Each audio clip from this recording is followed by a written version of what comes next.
are fewer, because you've brought up the idea that more African Americans are seemingly having better economic metrics. I don't know if you have any data to back that up, but there are actually fewer Black Americans admitted to universities today than there were 35 years ago. Is that percentage-wise, or is that just numbers? As a percentage of the population in total, yeah, fewer today than 35 years ago. So it seems that maybe affirmative action hasn't encouraged overall enrollment, but what we have seen is worse performative standards for Black Americans on campus. And these are the unintended consequences, the soft prejudice of low expectations. For example, Black Americans who get admitted into a law program, let's use Harvard Law as an example, they're 4 times as likely to fail the bar exam, even though they've gone to an Ivy League school. And logically, I would argue that Black Americans being admitted solely on the basis of race, as you've advocated, with lower academic performance metrics, end up with a bar exam, which is blind, there is no racial bias there, with lower academic performance metric outcomes. And there are more Black Americans who drop out. 50% of Black Americans on college campus and higher education, they make up the bottom 10% respectively because they're mismatched against peers who had to be more qualified to get into the university.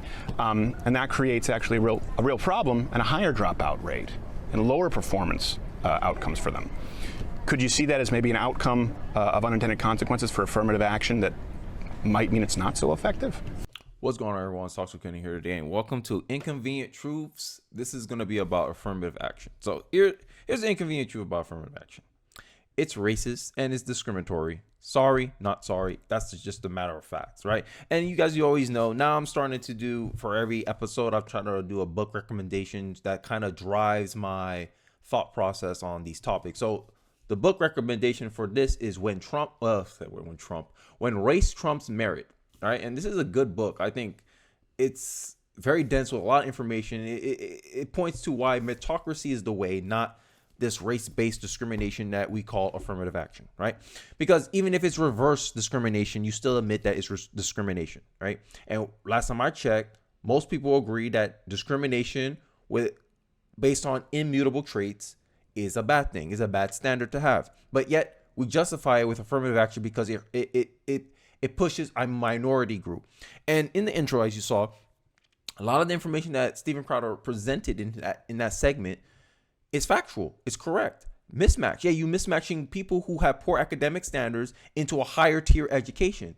If I get a test score of 1,000 in SAT, and because of affirmative action, I made it to Yale, you setting me up to fail.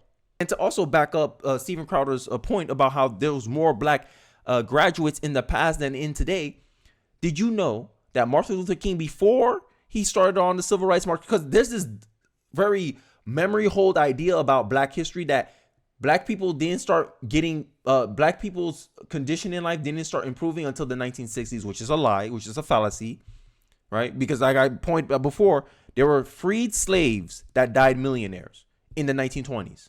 Black Wall Street, anyone? No one seemed to. It seemed like the left never want to acknowledge that Black history has success stories in it. Not just the civil rights movement. Even before the civil rights movement, there was success stories. Black people making their own businesses. There's a reason why there's historically Black colleges. Because Black people before Martin Luther King, and Martin Luther King himself is a multi-generational college graduate. He was a 3rd-generation college graduate in his family. Martin Luther King. But a lot of Black people have this idea that Black people just started graduating from college starting from the 1960s. And this is the power of education.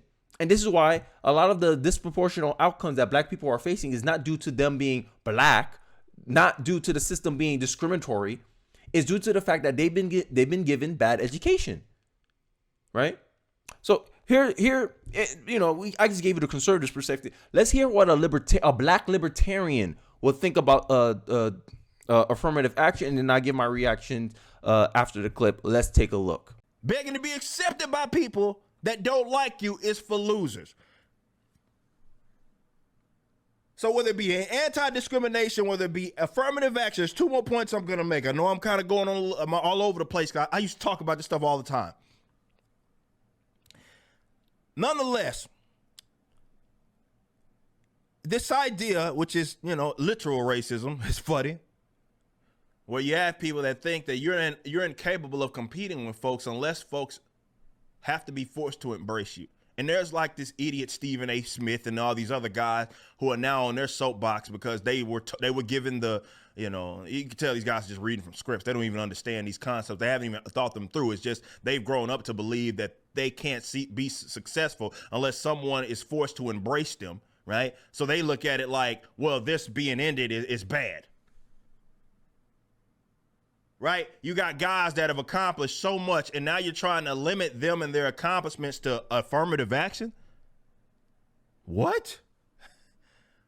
You're saying that they otherwise could not have been competitive in a market because I guess they're too stupid, right? They're not as competitive, they're not as smart, they're not as good at their jobs to be able to compete in the open market, so they have to be forced to be embraced. You see, do you not understand that's exactly what it is you're saying? You loser. Hey, I agree. Look, this one thing, if you're new to this channel, one thing you're gonna know about me, I don't subscribe to tribal politics. If you're right on an issue, you right, and I side with who's right. I don't care if it's a Democrat, Libertarian. I'm not here to make just politicized points. I'm here to advocate for my side, sure, but I'm gonna tell it how I see it, and how I see it. This guy, the mentality he has is the same mentality I have. Eric July. I always thought of it always loser-ish. Like, you think you can't do nothing without people discriminating for you? And I like his point. He made a property point, a property rights point about affirmative action. That you're forcing people to do things against their will, against their consent, right? Imagine if a man said, I felt entitled, I'm a black man, and not enough Asian women want to date me. I think it's because of racism. And the federal government put into law requiring Asian women to at least date black men representative of the population. So that means about 12% of the time, an Asian woman has to accept a date from a black man. You uproar. Feminists will be in an uproar because you're forcing behavior. And this is the argument that libertarians like to use. This is why libertarians hate government. Now, as a conservative, I believe in some instances, government intervention is warranted, but that's an exception, not the rule, right? The rule is, hey, for the most part, governments need to worry about more abstract things. The government needs to step back and be more like a referee. I shouldn't be in here trying to make ticky-tack calls. Okay, I'm going to call this foul for LeBron James because I missed the call down there. No, either the foul is a foul or it's not a foul, and you go according to that template, according to the rules. You don't give special treatment. You don't go to LeBron James can't go to the ref and be like, I think that was a foul. AKA, hey, I think this policy is based on racism. I got lower test scores. It must be because I'm black. Oh, you right. And then no, that's not how the government should operate, right? The libertarians believe the government shouldn't be involved at all. Hey, the players should be able to decide, like a pickup game. This is a perfect example, perfect analogy of libertarianism and conservatism. Libertarians would be like, hey, we're playing pickup ball. We all can agree what a foul is, and we all would hold each other accountable to what a foul is. So if I foul you, hey, look, I got you hit my hand, man. It's a foul. It's a foul. Libertarians will be like, yeah, you're right. Right. But, there's chaos because eventually everyone's going to be like, nah, obviously, if it's a game-changing call, you're not going to agree that you actually fouled the guy, even though if you knew inside you did. So as a conservative, I go, okay, I have a ref. And that ref makes the calls, not you players, because there's too much conflict of interest amongst the players. Right? This is why I'm saying I'm for some regulation. But for the most part, let the players play. Let the people work. Let the people handle what they need to do. And he used a good example about how segregation laws and desegregation laws essentially forced behavior. And we all know from a libertarian point of view, and also somewhat from a conservative point of view, depends on the limits, that forcing behavior makes you morally wrong, even if the ends is morally right. Because at the end of the day, you're doing something without the other person's consent. This is why a gay couple can go in, tell a Christian baker, hey, you need to bake me a cake. And if the Christian baker said, no, I don't want to bake a cake, I'm going to go sue you. You're discriminating against me. Because at the end of the day, the difference between a liberal and a conservative is a conservative understand what's a right and what's a privilege. If I want to get a service from someone else, that's a privilege. Sorry, not sorry. Hey, that's the truth. If I want you to do something, if I want you to subscribe, that's a privilege. That's not a right. A right is I can do it without anyone's permission. I have a right to speak. I have my right to speak my mind freely. That's my right because I don't have to ask anyone's permission or consent to do it. Now, a privilege, you have to ask for someone's consent to get the outcome. So if I want a doctor to operate on me, the doctor has to give the consent that she wants to labor for me and do the procedure. But if she feels uncomfortable doing the procedure, it's her right to withdraw her labor. Property rights, right? Libertarians will agree with me on this point. As a conservative, I agree too, to an extent. I believe as a nation, you have an obligation to each other, right? And I see you more as a community than as a collective. Then that's the difference between a conservative and libertarians and progressives and all that stuff. Conservatives can understand that the community has to be as beneficial to the individual, just as the individual has to be beneficial to the community. While the left and all the collectivists will think, no, the individual must work in the good of the collective, which is what a stance I wholeheartedly disagree. But hey, I want to bring up this clip with Ben Shapiro and him reacting to some meltdowns from the mainstream media, and I'll give my conclusions at the end of this clip. Let's take a look. Meanwhile, the president of the National Education Association, Rebecca Pringle, of course she doesn't want to actually discuss the actual problems in education. She's just, again, going to say America's racist. That's why there's a disparity, not because you, the head of the NEA, one of the worst unions in America, is responsible for the garbage education that black kids are receiving across the country.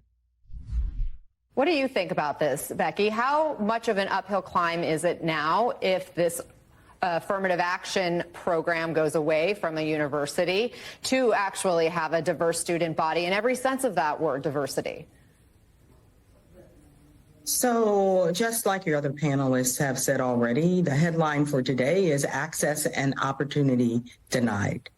As John just said, we know that we are stronger, our schools are stronger, our communities are stronger, our country is stronger when we have spaces that reflect all of the diversity of this country. It's what makes us strong. And today's decision is taking us backwards. I stand corrected. Like, imagine. I know I kind of framed the argument to make her look bad, but that's the truth. That's how I see when she talks out of her mouth. I'm like, yo, knowing all I know about affirmative action, how it sets up black people for more failure, how it increased the dropout rates. As Thomas Sowell was saying, I probably put his quote right here. I forgot how to say it. There's no consolation prize for dropping out of the Ivy Leagues. I believe how the quote goes. If I don't say the quote, obviously the quote's going to be in front, but that's how I see it. There's no glory in dropping out of the Ivy Leagues. None at all. Right? College, that showed that for 45%, on average, 45% of students who go to college, they see no notable differences between before they got into college and after they graduate college. So that means college is just like, yo, we just working on an already complete product. If you weren't smart coming into college, you ain't going to become smart after college. That's what data shows. But these people still think, oh, we need to push these people into college. There's less black college graduates now in recent memory, where we face the least amount of racism than in the pre-1960s. Martin Luther King was a third generation college graduate, but then mainstream media want to put up this history of black history. Oh, blacks didn't have it good in America until starting 1960s when the Democrats were in power. You see how the narrative goes? But I call it out. Oh, I'm a cool Uncle Tom seller. But I'm actually trying to give you a different perspective on history. That black people was able to succeed in spite of racism, in spite of segregation. Some people make the argument, like Thomas Sowell, that desegregating the South actually hurt black people more than it helped black people, because black people was able to be self-sustaining by themselves. 1920s, anyone? Black Wall Street, anyone? I mean, I'm gonna keep bringing this up because this is black history too. But for some reason, a lot of black people don't know this history. Because all they want to do is paint a narrative that you're a victim, black person. You are a helpless, black person, and you need the white liberal to come save you out of your own situation. Where I have the mentality was, hey, government, do nothing for me. Hey, government, get out of my way. Hey, government, I could do it my damn self. Just you help me, help myself. Right? Hey, I'm not looking for saviors. I don't look for saviors. I understand that if I want my life to change, it's up to me. And this is the problem that Ben Shapiro also points out, and why he says the National Education Association is such a trash organization, is because 70% of American children attend public school. If you look at the stats, the SAT scores of kids coming from private school, public school, and homeschool, public school has the worst on average worst test scores compared to the other two options. So that means, think of if I'm a capitalist, this doesn't make logical sense to me. How are you teaching 70% of the American nation, but you give the worst outcomes for education? but you're in charge of 70% of the education of the kids in the United States of America. That's what Ben Shapiro is talking about. As a minority student, now, because at the end of the day, affirmative action is catered to always good for minority people. Minorities perform the worst in public school. Charter school, they perform better. Private school, they perform better. Homeschool, they perform better. But you keep pushing, we're limited access and opportunity for minority. No. What's the point of having access and opportunity to the worst educational option in America? Is that a good thing or a bad thing? You be the judge of that. To me, that's a bad thing. This is why I would rather homeschool my kid than put them in public school. If you're a minority, so-called minority that cares about your kids, you wouldn't put them in public school unless you're a two-parent household. Because Asians, no matter where you put them, they succeed academically. So that points to what? Culture. But instead of helping the minority students rise to the occasion, you want government intervention to force the standards to become lower. This is why y'all cry that test scores are racist. It's an idea that I reject, but hey, I digress. Look, the inconvenient truth is that affirmative action is based on racism. It's based on this expectation that minorities are somehow inferior to other groups of people, and that their accomplishments wouldn't be possible without a special hand up. When throughout our Black history, Black people have shown the ability to provide for themselves and do for themselves. And I want Black people to embrace that culture, embrace that mentality back into our culture again. The mentality of entrepreneurship, self-help, self-determination, personal responsibility. I think Black culture needs to adopt these virtues again, these values again. Because I don't think we have a path forward unless we embrace those. Until we embrace those values, I don't see a path forward for Black America, or actually in minorities in general. But hey, I digress. Let me know your thoughts in the comment section below. I hope you guys find this video insightful. Don't forget to like, comment, subscribe. Please share this video if you found it useful, and if you think other people find it useful, please share this video. And I appreciate you guys for watching to the end of the video. I know it's been a long one. Don't forget, it's been a long one, and I'll see you guys on the next Inconvenient Truth. Peace.